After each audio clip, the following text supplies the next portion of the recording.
From the 2023 Houston Auto Show, it is the In Wheel Time Car Talk Show. Coming up, Mr. Mars reviews the GMC Sierra 1500. We'll have the events calendar and the stories making automotive news headlines. And maybe, just maybe, a special guest or two. Maybe. Just maybe. Howdy, along with Mike out of this world, Mars, King Conrad DeLong. We need more Jeff Zekin and Chief Engineer David Ainsley. I'm Don Armstrong. Glad you could join us today. And joining us in our remote studio here is the famous and ever popular and easy to spot in a crowd. Buzz Smith. He's EV to spot in a crowd. EV. So if you want to know anything about EVs, he's your guy. Yes. And I have given him so much grief. I'm surprised that you even talked to me. Oh, I love you, man. We are, too. You are so much fun. Yeah. I rarely get a chance to embarrass a man on national radio, this often, but just to be able to take the crap that you come up with and go, oh, no, that's not true. I'm having a great time. Yeah. Well, how are those Joe Biden Chargers on the highway? They're rolling out fine. They are affected by the supply chain issues just like everything else, but they're getting out there. I mean, they're putting them in all the time. I'm seeing them go in. So that's actually coming to happen. I got something cool happen to me last night. This is the first time I've flown down for the show, and so I needed to get an Uber from Hobby to the hotel. And, of course, on Uber you can select an electric vehicle, and so I got a ride in a Model Y for the first time, and the driver and I talked about EVs the whole way, but he owned his own auto mechanic shop for 10 years. And now, I don't know what he does for his day job, but at night, he's driving around in this Uber and Model Y, and he's just loving life. That is crazy. Yeah. Because, I mean, I think the range on that's like 300 if you take it easy. Yeah, if you take it easy, sure.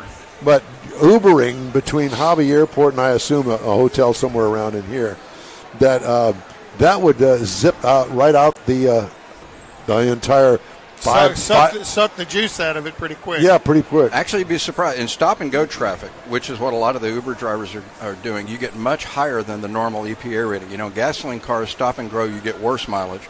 Stop-and-go for EVs is even better. So like the Buffalo ice storm, we had people that suffocated from carbon monoxide poisoning in gasoline-powered cars. We had people in Teslas that stayed at 70 degrees, sitting there having a good time, and people say, well, how long would that last? So somebody took their Tesla out and left it in snow like that, and I think it was 3 days that you could sit in that car at 70 degrees. Surely rescue is going to get to you in 3 days. You hope. Yeah, you hope. Yeah. Well, congratulations on the uptick in sales in EVs.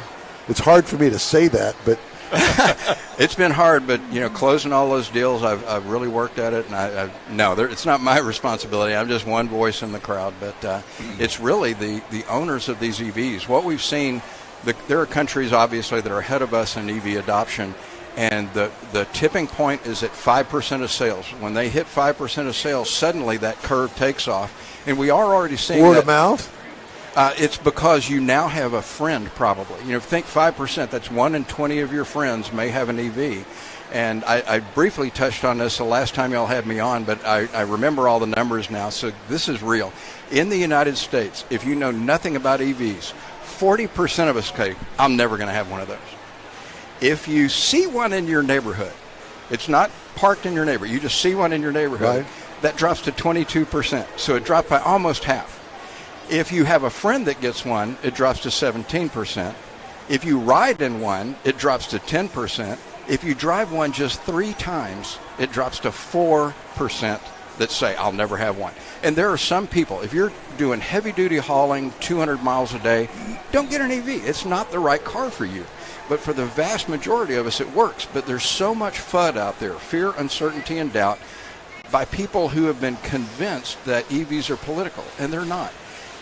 If you're a liberal tree hugger like me, then yeah, I want to save the earth, so that's part of my motivation. But the reason I bought my car was the acceleration. If it had been a dog, I would have never gotten an electric car. I needed performance.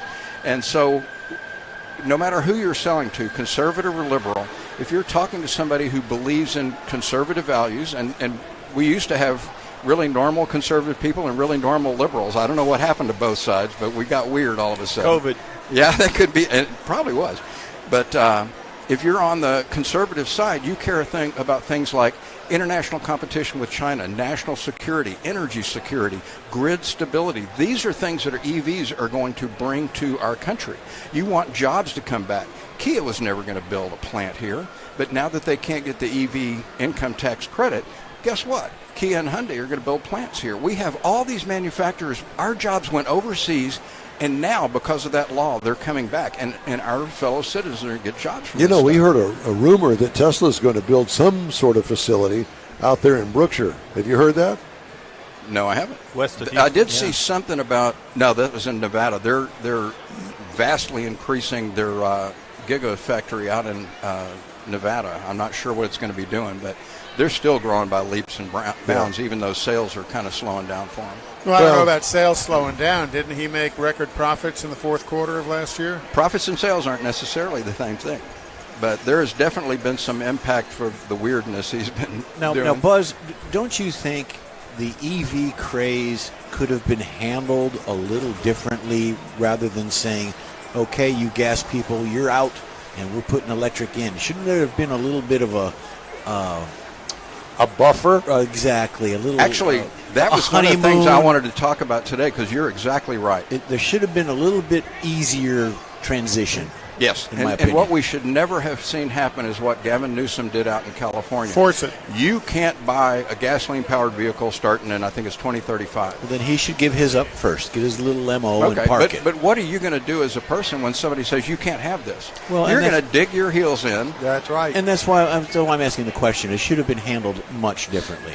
Yeah, and the problem, though, is that there has been a lot of just outright lying. Mm-hmm. And so when I got my first Volt back in 2012, Rush Limbaugh told everybody you could only drive 40 miles, you had to stop and recharge overnight, that they would burst into flames for no reason at all. That's what was different. There were people that were fixated on killing electric vehicles for some reason. I don't think Rush owned a lot of oil stocks, but what did happen was Obama did something really stupid. He went and they rolled a Volt off the assembly line, and he sat in it, and they took his picture. Well, holy cow, what's going to happen next? Yeah, you know? It's big media rush. Yeah. Yeah. So that's just, what happened to us as Americans?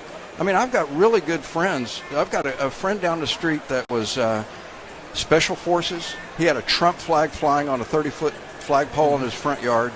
And he and I still can have decent conversations, and we're friends, but we're losing that here for some reason. That's affected EVs. And I think that goes to a much broader discussion than what we want to get into here. But and you said you had to have 20 friends. I don't think any of us have 20 friends. So that's well, I know you guys don't, but I'm talking about the rest of us. The normal people. Okay, so I want to talk about something called the grid. And let's face it, the Texas grid is not what we all think it should be, because it failed last year, as you well know, during our ice storm. And struggled during last summer when we had record heat. Right. So is anything being done to address that continuing issue? They're bragging now, well, we made it through a couple of cold days and we didn't have to have any brownouts. Well, if it's teetering on the edge all the time, as somebody that's going to have a EV that's not going to have electricity at the house to charge it, that's an issue for me. Yes, it is. And back to what we've talked about before, if there's no electricity, that gas pump doesn't work at the station either. The credit card machines don't work at the station either, so you can't buy gas. Well, that's true, but on a full tank of gas in my Corvette that gets 25 to 30 miles per gallon, I can go for a whole week at least getting back and forth to work with that. And every modern EV is the same way. The Kia EV6, 315 miles of range on one of the models. And so we can't say that recharging a car is like refueling a car. It's a different environment. But most of the times you do it at home. And I appreciate that. Yeah. But let's talk about the grid. You brought that up. Let's talk about that. I have had the fortune, because of my board membership with TechCetera, to sit in meetings where utilities are talking about EV adoption. And one of the things that I heard in a meeting is we're ready today with our existing grid, 30 million cars. That's about 30% of the entire U.S. fleet. Now, that's the way the grid exists today. In the Texas. entire United States. That's the entire United States. Oh, okay. Not and Texas. Texas has one of the better grids, believe it or not. But the problem is we have all, as Texans, really benefited from cheap electricity here from them taking the regulations off. Well, those regulations included winterizing the plants. So when the ice happened, actually the renewable energy, wind and solar, performed better than natural gas because in northern states they get all the water out of that natural gas and it can't freeze in the pipelines. But in Texas it was freezing in the pipelines, which shut the plants down, which caused the power to go down. Now some of the renewable energy did fail too. I'm not going to try to whitewash anything. But the fact of the matter is renewable performed better, and it was that deregulation that saved us all so much money. Well, part of that savings, we didn't maintain the plants properly. Hopefully the government is putting some teeth. They did back then, 10 years ago there was a freeze, and the government did put regulations in forcing companies to maintain the plants better, but they didn't enforce them. So hopefully now we're putting some enforcement behind it. But when you get to EVs, grids in the summertime are going to fail at the hottest part of the day. And every EV I've seen, you can go in and tell it, I don't want you to charge as soon as I plug you in. In fact, the Chevys are really cool. They know when they're home. And so you can set up your default charging for home. And so you could say, start charging at 1 in the morning. Well, the grid's fine at 1 in the morning in the summertime in Texas. So we could probably handle 100 million. I have to tell you that I had an EV for a week. Buzz, you got to go back and listen to the podcast. He loved it. I actually loved it. Okay. Have y'all seen, I can't think of the movie, but we got to check for pods. And don't any of y'all, don't go to sleep, anybody. We've been around him. Don't feed them after midnight either. But my electricity, now, granted, I didn't have any kind of a charger other than the plug on the porch that I plugged in, 110. Yeah. And it cost me somewhere between $25 and $50 extra for the week that I had it. Because what I did was, what? You just spent $25 to $50 on gasoline. No, I don't. How did you determine it was just that unit that was costing you the extra money? That seems like way It was off. the highest electric bill I'd ever had. That's a coincidence, not necessarily a cause. You're right, but it certainly contributed to it. Yeah. And I managed to not get it under 60% of a charge because I'd get to work, plug it in. Yeah. But with 110 volts, Yeah. nothing special. Yeah. I'd go home, plug it in 110 volts. Yeah. If it stayed plugged in for 36 hours, it'd go up to 100%. It was a different way for me. It's a different way for everybody to begin out. It was and I realized that I'm hampered with the 110 volt thing. To Don's point, with the electricity going up, all the lithium that they have to mine for these batteries, that's really not too green either. I mean, there's places that we've interviewed. Mike, you've interviewed a gentleman in Spain that was part of a cobalt he was mining manufacturing. Mining manufacturing. So that's actually the first step to get where we're at now, but it's really kind of dirty. Oh, yeah. I mean, nothing that man does is clean. It's a gray scale, and EVs are much further along now, we've never heard of the oil industry do anything that was damaging the planet. I mean, there were Deepwater Horizon didn't destroy the shrimping industry in the Gulf of Mexico fake news. Over a vast. But the bottom line is, you know what? And I see this argument all the time. Oh, the poor children in the Congo. Well, you know what? As part of Texetra, I've also got to sit in a meeting where they had a mining executive, and this was really an eye-opener for me. We've been thinking that the United States doesn't have a lot of this stuff that we need. We actually do. We have tons of lithium here, but we didn't mine for it here because the United States our environmental regulations for mining are so strict that the mining companies go, heck, I'm going to go over to China. Well, because it's so much easier and cheaper. Yeah, and it pollutes those people's lives. And I don't have the regulations over there. I do here. Exactly. Michigan last year, they were trying to put a new mine in up in Michigan, and in Michigan, you're not mining that stuff up here. Yeah, well, that's going to change. I mean, we already are opening large lithium mines here in the United States. We found enough at the Salton Sea out in California for literally hundreds of thousands of EVs. And sometimes when you're flying back and forth to California, you fly over one of those, and you see this humongous hole in the ground. Not in a lithium mine, you don't. Most of that lithium is the lightest metal that exists, and so they skim it off of ponds. You're not digging. There's a great meme on Facebook that comes out. I see it about every 3 months. It shows this giant strip mine. Right. And they say, hey, you EV guys, how green do you feel now? This is where the lithium comes from. It's a copper mine. It's the world's largest copper mine, I think, in Argentina. I found it on the web. But there's mines like that in Arizona. Same thing, though. I mean, it's copper, but, that's just how they do it. You know, King Tut and are we came not from gonna, Arizona. Are we not going to have wires in our house because, oh, God, we've got a mine for copper? We are going to cause some damage. That's what humans do. Let's just minimize it. That's what EVs are about. Not eliminating. Now, one other thing, and we touched on this a minute ago, and I definitely want to talk about this. Y'all probably saw that a bill is up in Wyoming to outlaw the sale of electric vehicles. I think starting in 2035. What is that? Idiocy. Explain that to me. Why? Well, it's the same thing that politicians always do. Look, I'm doing something good for our team. That law has zero chance of passing. California passed that, or didn't pass a law. The governor just said no more cars. And as I said the last time I was on your show, guess what, people? The government doesn't get to make that decision for us, even if they think they do. Because in 2035, if Californians have decided, you know what, EVs suck and I don't want one, they're going to vote those guys out of office. They're going to vote somebody in that promises to repeal that rule. Sooner than between them. Well, probably. Yeah, but the process I don't is think there. they're smart enough to do that. Oh, let's not be mean. They Once had a it gets chance to recall him, and they didn't. Yeah, but once it gets it directly into their pocketbook, it starts affecting their everyday living to where now they can't get to the grocery store to get groceries that can't get there because they're brought in by a diesel truck that they're trying to eliminate.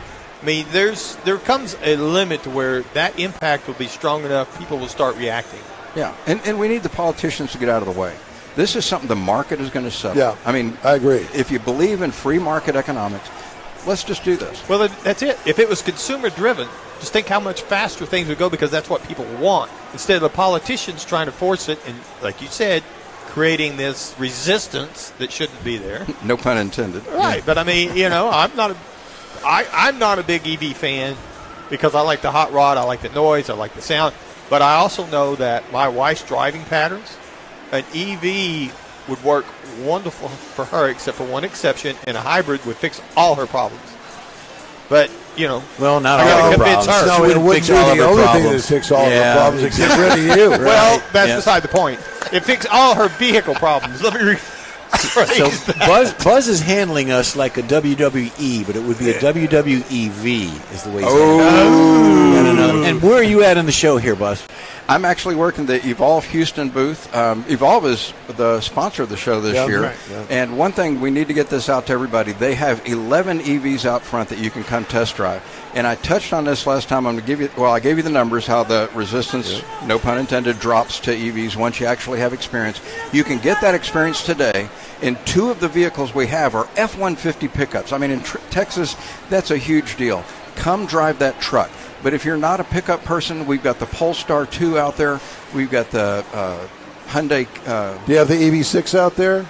No, unfortunately, I would go drive it if they had it out there. That's probably my favorite. I EV want to right now. ask you one thing before we say goodbye, and that is the fact that I hope that you have the Buzz Smith EV website that kills everybody else when it comes to EVs, and that you update it every day and you write about something different about it every day. Yeah. I wish I could, but the writing I do is on LinkedIn and Facebook because nobody looks at websites anymore. They look at Facebook. Well, you and are LinkedIn. just a party killer. Yeah, you know really. that? I'm going to invite you to the next party. Here's Buzz. Okay, don't leave. Please don't leave. I'm begging you. But I do put. I've got a Change your name. YouTube channel where I try to put content out there as much as I can. But I'm a one-man operation. I mean, there's only so much this guy can do. I get asked all the time because they know we do the show, and I get asked, "Well, the EV is this and EV is." Well, have you listened to the show? Have you listened to the episodes we've had with Buzz? No. Well, then you don't know. You're going to be in the dark. Oh, by the way, I actually link to every one of your shows that I'm a guest on and put a post on my website. So in other words, what you're saying is that you want to be a guest on our show every week or do a segment on our show. That would be awesome. Would you do that? We need to Sure. talk. Okay, so I'm going to. But only if you continue to be mean about EVs. I love this banter. Yeah. So what we need to do is that we just need to go ahead and make the commitment right now, and right now. He sounds like a preacher. Oh, I want to get you to come let's down. not go there. Well, you got to remember, Don's been married 3 times, so he's into commitments. Yeah, that's it. And instant incineration. Well, one of the great things about being on your show is that the commute is awesome. I get up in my bedroom, walk into my study. I'm on a Zoom session with you guys, and doesn't even have to recharge his car. So why don't we start on the In Wheel Time show when you're available to do it? We start a weekly 4-minute feature on EVs featuring Buzz Smith. The only caveat to that would be EV adoption in the United States is so important to me, I still have to be able to do other projects and spread the news. As long as we can agree to that, I'm fine. No problem. Yeah. By the way, I was recently on Good Morning Texas on the ABC affiliate, television affiliate up in Dallas, and she just loved the EV-angelist. She couldn't believe that I came up with that name. She goes, that's just brilliant. Well, it is. What about sending I know Mike? that you didn't come up with that. Somebody, your PR firm did. Send a recording to Mike. Send a 4-minute recording to Mike, and he'll post it on the show. We'll do it on the show. I like doing the video. Yeah, we can do something. We'll talk, we we'll talk need to about work the it out logistics after of this. it, but I'm saying that we need to have a weekly feature. You decide what you're going to talk about, and we'll just go for it. I would love the opportunity to spread the news with you guys. Y'all were so much fun. Something born here at the Automotive Show. Absolutely. We love you. You know that. Thank you very much for stopping by. Right back at you, bud. All right, brother. Thanks, Buzz. We'll come see you, Buzz. All right. Sign the mug. You got to sign that mug. Sign the mug. Sign the mug.